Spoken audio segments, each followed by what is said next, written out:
여러분, 저는 서울에서 38년을 직장 다닌 사람입니다.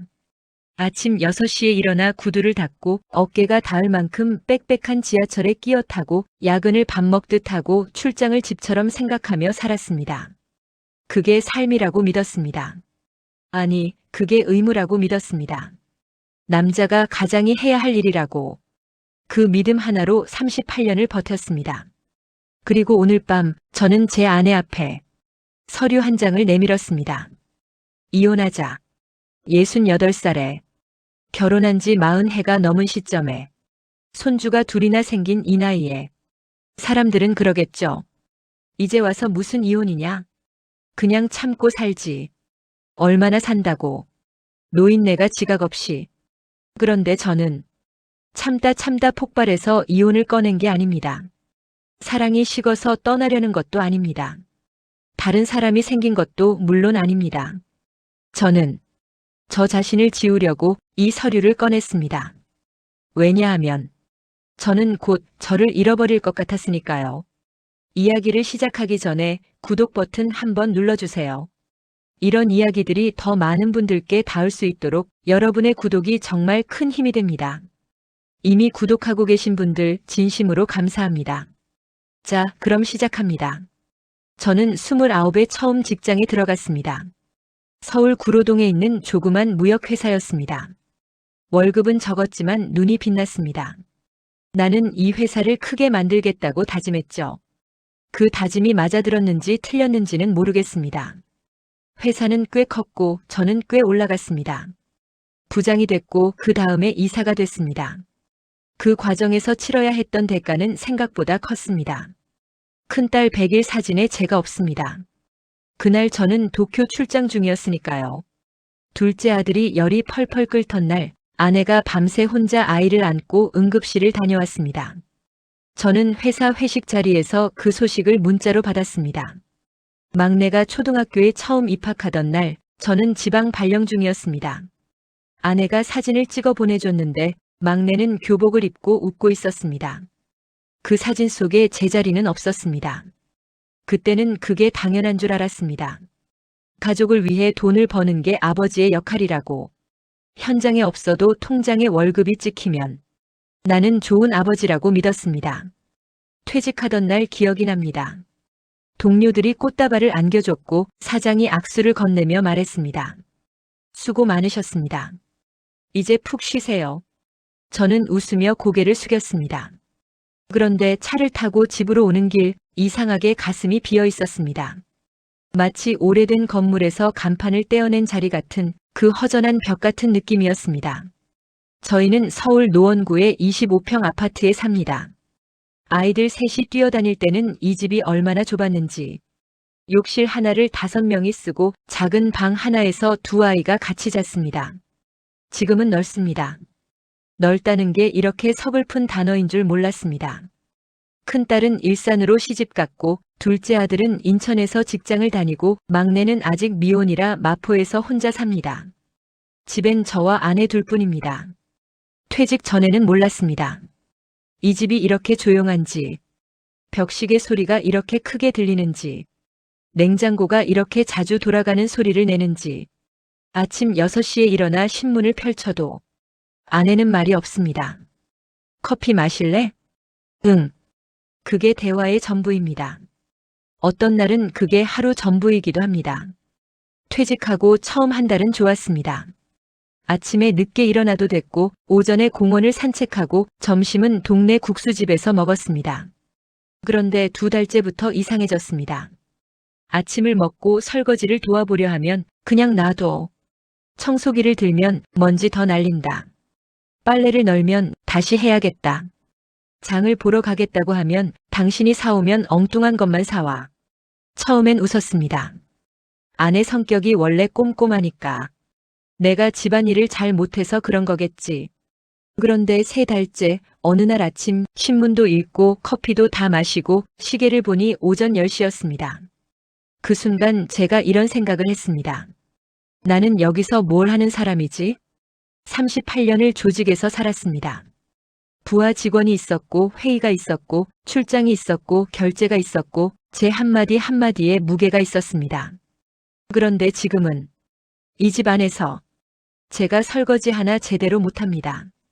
아내의 영역 안에 나는 없는 사람이었습니다. 사건은 사소했습니다. 아니, 사소해 보였습니다. 막내가 주말에 집에 왔습니다.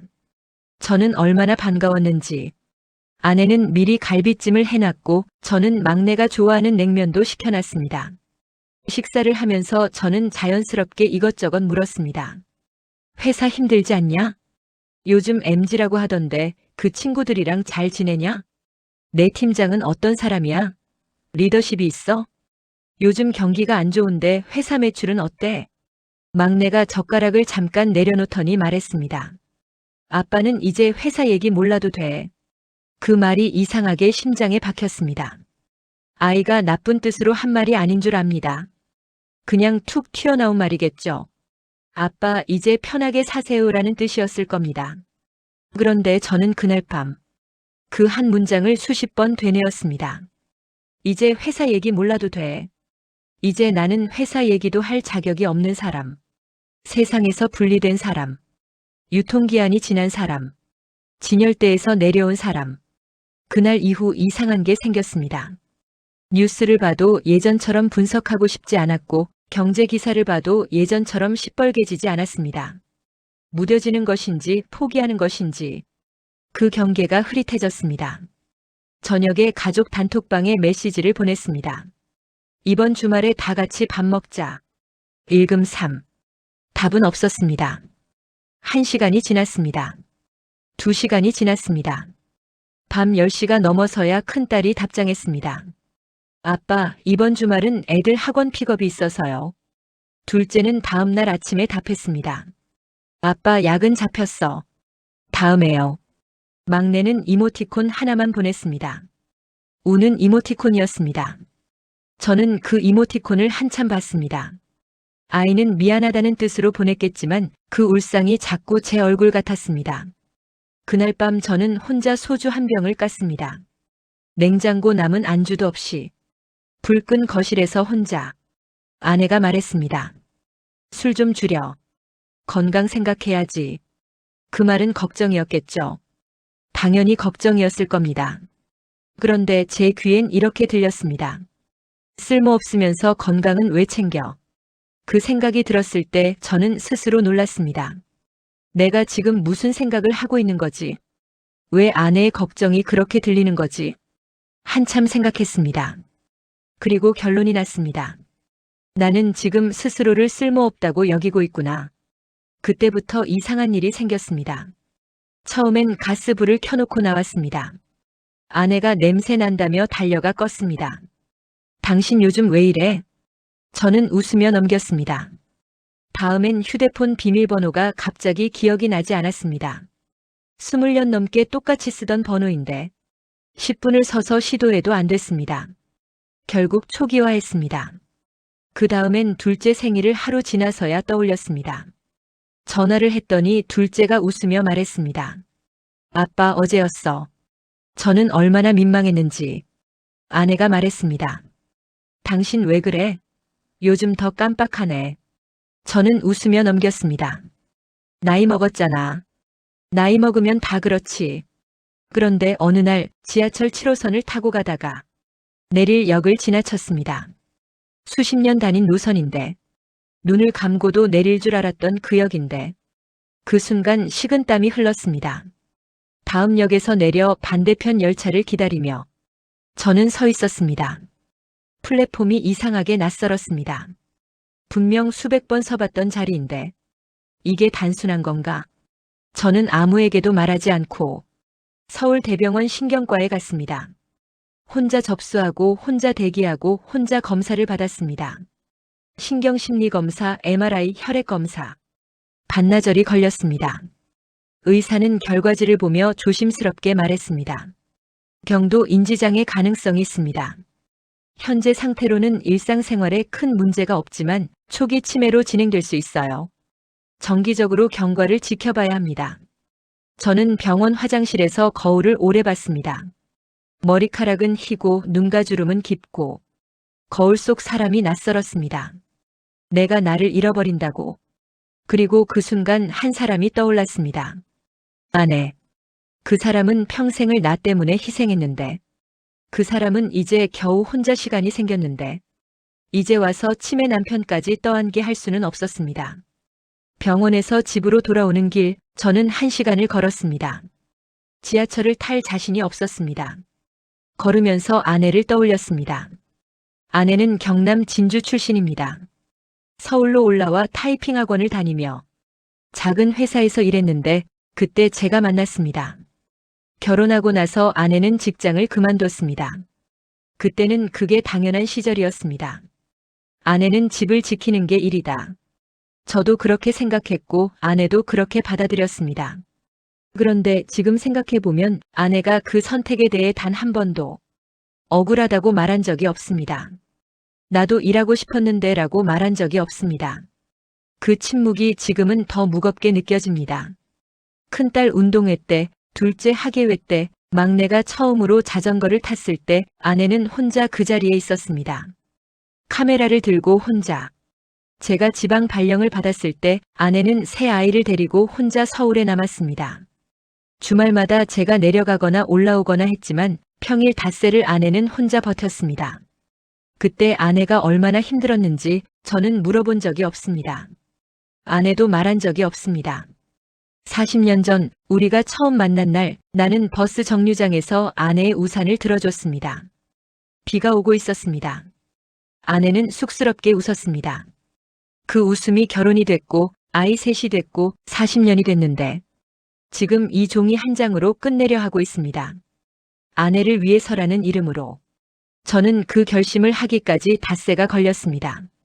병원에서 돌아온 날 밤에 잠을 못 잤고 그 다음 날도 못 잤고 사흘째 새벽에야 겨우 결론이 났습니다.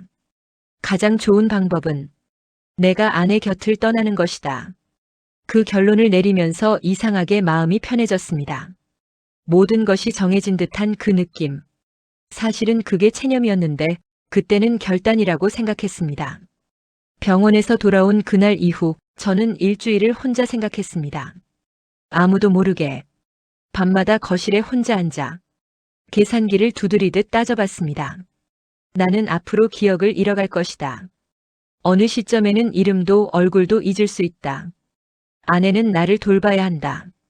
아내는 이미 40년을 나를 위해 살았다. 아내는 더 이상 나 때문에 묶여 있으면 안 된다. 그 논리는 저에게는 완벽했습니다. 저는 그것을 사랑이라고 불렀습니다. 지금 생각하면 참으로 어리석은 사랑이었습니다. 차라리 미운 남편이 되자. 좋은 남편이면 아내는 붙잡을 겁니다. 하지만 나쁜 남편이면 이혼이 쉬워지겠죠. 아내 스스로 잘 됐다고 생각할 수 있게. 그날부터 저는 일부러 말을 짧게 했습니다. 아내가 묻습니다. 점심 뭐 먹을래? 아무거나. 오늘 저녁에 뭐 할 거야? 몰라. 아까 전화 왔던데 누구야? 그냥. 아내 표정이 굳어졌습니다. 하루 이틀도 아니고 매일 이러니까요. 어느 날은 일부러 설거지를 엉망으로 했습니다. 컵을 깨뜨렸고 냄비를 태웠습니다. 아내가 소리쳤습니다. 그만 좀 해. 도와주는 게 아니라 사고를 치잖아. 저는 차갑게 말했습니다. 그럼 내가 나가면 되잖아. 사실은 그 말을 아내가 하길 기다렸습니다. 그래, 나가. 그 한마디면 저는 쉽게 떠날 수 있었으니까요. 그런데 아내는 그 말을 하지 않았습니다. 대신 부엌으로 들어가 버렸습니다. 그 뒷모습이 이상하게 작아 보였습니다. 어깨가 축 처져 있었습니다. 저는 그날 밤 자다가 깼습니다. 옆을 보니 아내가 없었습니다. 거실로 나오니 아내가 불도 끄고 소파에 혼자 앉아 있었습니다. 왜 앉아? 그냥. 아내가 저에게 그냥이라고 말하는 걸 처음 들었습니다. 저는 방으로 돌아왔습니다. 잠이 오지 않았습니다. 갈등은 결국 아이들에게도 전해졌습니다. 먼저 연락한 건 큰딸이었습니다. 전화를 걸더니 목소리가 조심스러웠습니다. 아빠 엄마한테 전화했는데 요즘 힘들어 보여서. 무슨 일 있어? 저는 웃으며 말했습니다. 별일 아니다. 다 나이 들면 그렇지. 큰딸이 잠깐 망설이다 물었습니다. 아빠, 혹시 엄마한테 너무 심하게 하는 거 아니야? 그 말이 가슴에 걸렸습니다. 아이가 아버지에게 그런 말을 할 때는 이미 뭔가를 보고 들었을 때입니다. 둘째 아들은 직접적이었습니다. 아빠, 솔직히 말해봐. 퇴직하고 적응 못하는 거지. 그게 힘든 거 이해는 하는데 엄마한테 풀면 안 되잖아. 저는 말했습니다. 내가 언제 풀었어? 둘째가 말했습니다. 아빠, 엄마가 나한테 전화해서 울었어. 아내가 아이들 앞에서 우는 걸 저는 한 번도 본 적이 없습니다. IMF 때 집이 줄어들 때도, 시어머니 간병을 3년 넘게 혼자 했을 때도, 그 어떤 순간에도 아내는 아이들 앞에서 무너지지 않았습니다. 그런데 전화해서 울었다고요? 저는 속이 쓰렸지만 겉으론 아무렇지 않은 척했습니다. 그냥 요즘 내가 둔해서 좀 부딪히는 거다. 별거 아니야.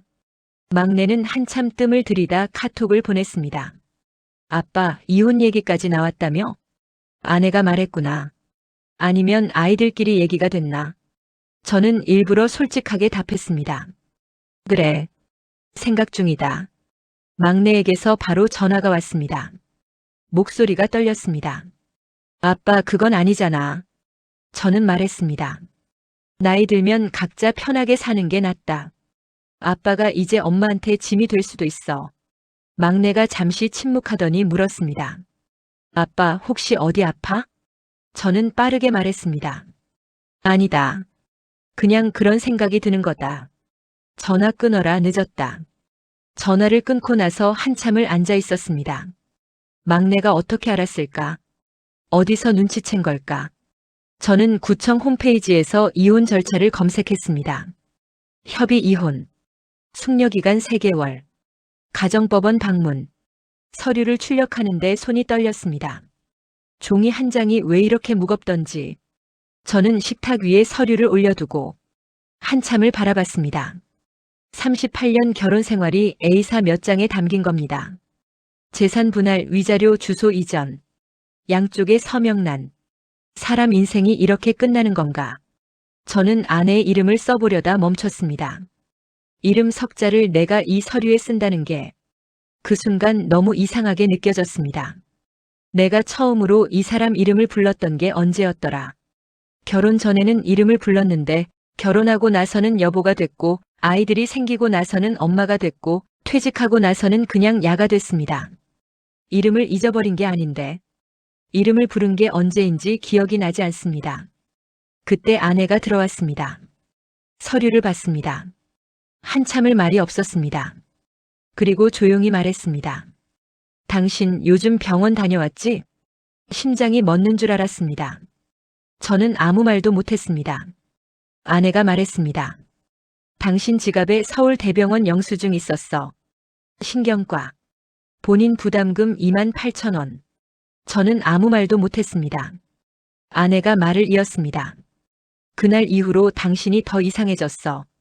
말을 안 하고 눈을 피하고 일부러 사고를 내고. 저는 화를 냈습니다. 뭘 이상해. 나 멀쩡해. 아내는 울면서 말했습니다. 그래, 멀쩡한 사람이 왜 갑자기 이혼을 꺼내. 저는 처음으로 무너졌습니다. 입이 떨어지지 않았습니다. 아내가 떨리는 목소리로 말했습니다. 치매 맞지? 저는 고개를 숙였습니다. 고개를 든 저는 아내에게 물었습니다. 언제부터 알았어? 아내가 말했습니다. 영수증 본 날부터. 그게 한 달 됐어. 한 달 동안 알면서 왜 말을 안 했어? 아내가 잠시 생각하더니 대답했습니다. 당신이 먼저 말할 때까지 기다리려고. 당신이 직접 말해야 진짜 얘기가 될 것 같아서. 그 말이 마음에 걸렸습니다. 한 달이나 혼자 알고 있었다는 것. 한 달 동안 표정 하나 달라지지 않았다는 것. 아내는 그 한 달을 어떻게 버텼을까? 그 한 달 동안 뭐 했어? 아내가 말했습니다. 치매 공부했어. 저는 눈이 커졌습니다. 치매 간병 교육 과정이 있더라고. 서울시에서 하는 거. 2번 들었어.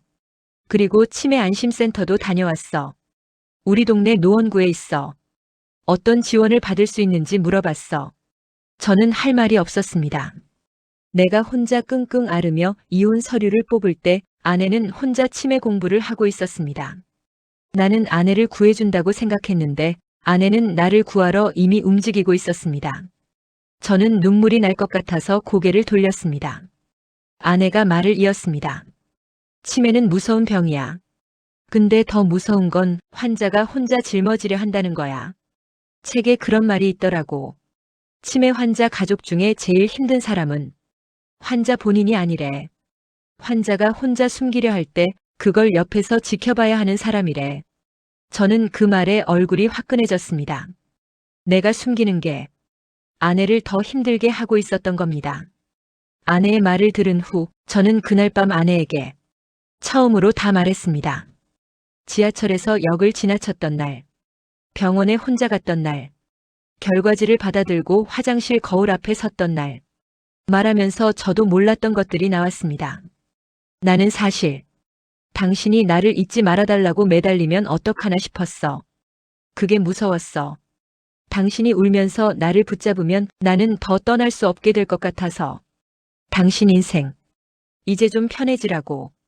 평생 고생만 했잖아. 나까지 짐 되면 당신은 언제 쉬어? 아내는 저를 한참 바라봤습니다. 그리고 제 어깨를 세게 때렸습니다. 당신은 끝까지 혼자 결정이야? 나는 뭐야? 동거인이야? 저는 그 어깨를 맞은 자리가 아팠습니다. 신체적으로 아픈 게 아니라 마음이 아팠습니다. 아내가 이렇게 나를 때린 게 처음이었습니다. 40년 동안 처음으로. 그 한 대가 나는 내가 그렇게 혼자 가는 게 억울하다는 뜻이었습니다. 나는 내 짐이 되기 싫은 게 아니라 내가 나 없이 가는 게 싫다는 뜻이었습니다. 저는 그 순간 깨달았습니다. 나는 아내를 배려한다고 생각했지만 사실은 아내를 또 혼자 두려고 했던 겁니다.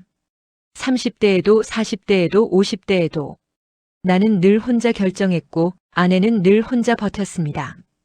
그리고 68배도 나는 또 혼자 결정하려 했습니다. 아내를 위해서라는 명목으로. 아내가 조용히 말했습니다. 당신이 기억을 잃어도 나는 우리 기억을 대신 붙잡고 있을게. 그 말에 저는 수십 년 만에 처음으로 울었습니다. 소리 없이 울었습니다. 어깨가 흔들렸습니다. 아내가 아무 말 없이 제 손을 잡았습니다. 아내가 울면서 말했습니다. 나는 치매가 무서운 게 아니야. 당신이 나를 밀어내는 게 무서워. 저는 말했습니다. 나중에 내가 당신 못 알아보면 어떡해. 나중에 내가 엉뚱한 소리를 하면 어떡해. 내가 당신한테 상처를 주면 어떡해.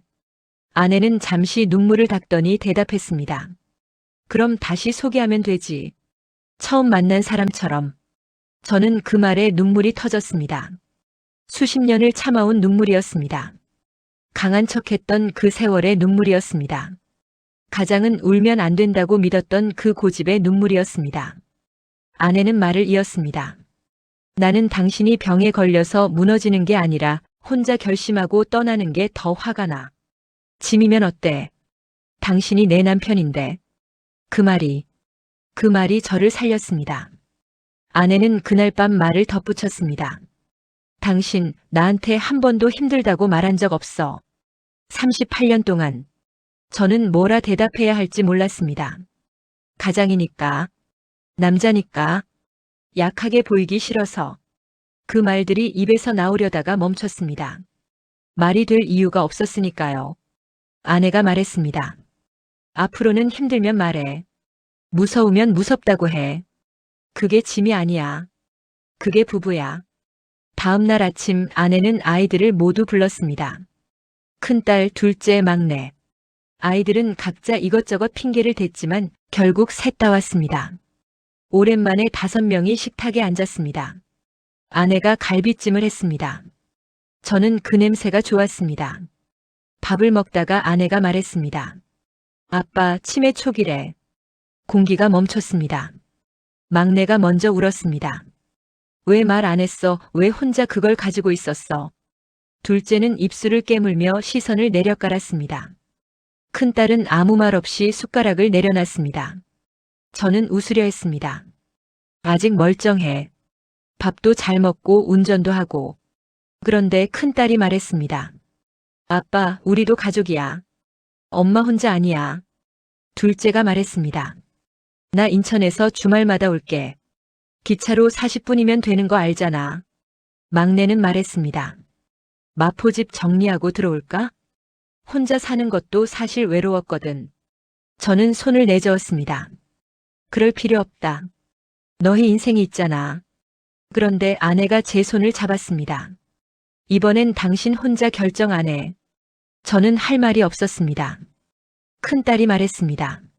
아빠, 우리가 아빠한테 미안한 게 너무 많아. 어릴 때 아빠가 없었던 것도, 커서 아빠한테 무뚝뚝했던 것도. 막내가 말했습니다. 아빠, 예전에 내가 회사 얘기 몰라도 된다고 했잖아. 그 말 아직도 생각나? 저는 웃으며 말했습니다. 잊어버렸다. 다들 웃었습니다. 그날 우리는 처음으로 치매라는 단어를 숨기지 않고 함께 말했습니다. 두려웠지만 같이 말하니 덜 무서웠습니다. 그날 이후 아내는 이상한 놀이를 시작했습니다. 아침마다 저를 보며 말합니다. 처음 뵙겠습니다. 저는 웃습니다. 어디서 많이 본 분인데요? 저는 당신 아내입니다. 아, 그래요? 저는 당신 남편이 될 사람입니다. 우리는 웃었습니다. 처음엔 어색했지만 며칠 지나니 그 시간이 기다려졌습니다. 어떤 날은 아내가 묻습니다. 당신은 무슨 일을 하십니까? 저는 잠깐 생각합니다. 저는 이 집 남편입니다. 아내가 웃습니다. 잘 부탁드립니다. 어느 날 제가 아내 이름이 잠깐 생각 안 났습니다. 순간 식은땀이 흘렀습니다. 심장이 쿵했습니다. 그런데 아내가 먼저 말했습니다. 김영숙입니다. 웃으면서 그 웃음이 저를 부끄럽게 하지 않았습니다. 대신 안심시켰습니다. 기억이 흐려져도 이 사람 곁에 있으면 괜찮겠구나. 아니, 괜찮을 것이다. 며칠 뒤 저는 다시 이혼 서류를 꺼냈습니다. 아내가 조용히 제 옆에 앉았습니다. 저는 말했습니다. 이건 필요 없을 것 같다. 아내가 고개를 끄덕였습니다. 그리고 제가 먼저 찢었습니다. 종이가 찢어지는 소리가 이상하게도 해방처럼 들렸습니다. 아내도 나머지를 찢었습니다. 우리는 말없이 앉아 있었습니다. 아내가 찢긴 서류를 모아서 말했습니다. 이거 재활용이야, 일반 쓰레기야? 저는 웃음이 나왔습니다. 일반이지. 아내가 일어나며 말했습니다. 그럼 버리고 올게. 그 모습을 보다가 저도 모르게 말했습니다. 영수가. 아내가 돌아봤습니다. 응? 저는 잠깐 멈췄다가 말했습니다. 고마워. 아내는 그냥 웃으며 부엌으로 갔습니다. 그 뒷모습이 젊어 보였습니다. 생각해보면 우리는 서로 이름을 너무 오래 안 불렀습니다. 결혼 초, 그러니까 아이들이 생기기 전에는 이름을 불렀습니다. 영수가. 여보. 그런데 아이들이 생기고 나서부터 우리는 서로를 엄마 아빠로 불렀습니다. 처음엔 귀엽게 느껴졌습니다. 아빠, 밥 먹어요. 엄마, 저 출장 다녀올게요. 그런데 그게 30년이 됐습니다. 아이들이 다 컸는데도 우리는 여전히 서로를 엄마 아빠로 불렀습니다. 아니, 야가 됐습니다. 이름이 사라지면 사람도 조금씩 사라집니다. 그 이름을 다시 불렀을 때 영수가. 아내가 돌아보던 그 눈빛. 놀란 듯, 울 것 같은 듯 그러면서 웃는 그 눈빛을 저는 오래 기억할 겁니다. 기억이 흐려질 때도 그 눈빛만은. 여러분도 오늘 배우자 이름을 한번 불러보세요. 이름으로. 3개월 뒤 경과 관찰 검진이 있었습니다. 저는 이번엔 혼자 가지 않았습니다. 아내가 옆에 앉아 있었습니다. 대기실에서 아내와 나란히 앉아 번호를 기다렸습니다. 어느 때보다 병원이 덜 무서웠습니다. 의사가 말했습니다. 경과가 나쁘지 않네요. 오히려 첫 검사보다 인지 기능이 소폭 개선된 부분도 있어요. 아내가 묻습니다. 운동하고 대화 많이 하면 좋다고 하던데 그게 효과가 있나요? 의사가 웃으며 말합니다. 네, 사회적 연결이 치매 진행을 늦추는데 가장 효과적입니다. 아내가 제 손을 꼭 잡았습니다. 저는 그 손의 온도가 좋았습니다. 차갑지도 뜨겁지도 않은 딱 사람의 온도. 병원을 나오면서 아내가 말했습니다. 점심 뭐 먹을래? 저는 대답했습니다. 당신이 좋아하는 거. 전에는 아무거나라고 했는데, 그때는 일부러 그랬어. 알아. 우리는 그 길을 걸었습니다. 손을 잡고, 오랫동안. 여러분, 저는 이 이야기를 하면서 많이 부끄러웠습니다. 38년 동안 가족을 위한다고 생각했는데 사실은 내 방식대로, 내 논리대로 혼자 결정해온 겁니다. 그게 가장이 해야 할 일이라고 믿었으니까요. 그런데 아내가 그러더군요. 가장이 뭔지 모르겠는데 적어도 나는 같이 결정하는 사람을 원했어. 그 말이 제 삶을 다시 보게 했습니다. 혹시 여러분 중에도 배우자에게 나는 다 해결할 수 있다고 말없이 혼자 짊어지는 분이 계신가요? 혹시 자녀에게 괜찮다고 웃으며 말하면서 속으로는 무너지고 있는 분이 계신가요? 한 번만 말해보세요. 나 요즘 좀 힘들어. 그 한마디가 가장 용감한 말일 수도 있습니다. 사람은 기억으로 사는 게 아닙니다. 관계로 삽니다. 기억이 흐려져도 사랑은 남습니다. 나이가 들어도 다시 시작할 수 있습니다. 그리고 오늘 밤 서류 대신 손을 잡아보세요. 이름이 생각나지 않으면 이렇게 말해보세요. 처음 뵙겠습니다. 저는 당신의 사람입니다. 그게 이 이야기의 진짜 결말입니다. 저는 이 이야기를 혼자 앉았으면서 몇 번을 멈췄습니다. 왜냐하면 이 이야기가 저만의 이야기가 아니라는 걸 알았으니까요. 여러분 중에도 오래된 결혼 생활 안에서 말하지 못한 것들이 쌓여 있는 분이 계실 겁니다. 퇴직 후 갑자기 좁아진 세계 안에서 어디에 서야 할지 모르는 분이 계실 겁니다. 몸이 예전 같지 않은데 가족에게 짐이 될까봐 혼자 참고 있는 분이 계실 겁니다. 그 마음 저는 압니다. 그런데 제가 배운 것이 있다면 그 짐을 혼자 지는 게 사랑이 아닐 수 있다는 겁니다. 아내가 제게 말했습니다. 당신이 혼자 짊어지는 게 나를 배려하는 게 아니야. 그건 나를 관객으로 만드는 거야. 관객. 그 단어가 오래 머릿속에 남았습니다. 배우자를 관객으로 만든다는 것. 내 이야기의 주인공은 나 혼자고 당신은 그냥 옆에서 보는 사람으로 만든다는 것. 우리는 평생 그렇게 살아왔는지도 모릅니다. 각자 자기 무대에서 혼자 주인공이 되려고 했던 것. 그런데 부부는 함께 쓰는 이야기여야 합니다. 두 사람이 함께 주인공이고 두 사람이 함께 결정하고 두 사람이 함께 넘어지고 두 사람이 함께 일어서는 그게 40년 결혼이 주는 선물입니다. 혼자였으면 절대 모를 그 선물. 혹시 지금 옆에 그 사람이 있다면 잠깐만 딱 한 번만 그 사람 이름을 불러보세요. 처음 뵙겠습니다. 앞으로 잘 부탁드립니다. 그 한마디로 우리는 오늘부터 다시 시작할 수 있습니다. 오늘 이야기가 마음에 닿으셨나요? 이 채널은 우리 주변에서 실제로 일어날 법한 이야기들, 사람과 사람 사이에서 벌어지는 따뜻하고 뭉클한 순간들을 전합니다. 좋아요와 구독은 저에게 큰 힘이 됩니다. 그리고 이 이야기가 당신의 누군가에게 닿았으면 하는 마음으로 공유도 부탁드릴게요. 다음 이야기로 찾아오겠습니다. 들어주셔서 감사합니다.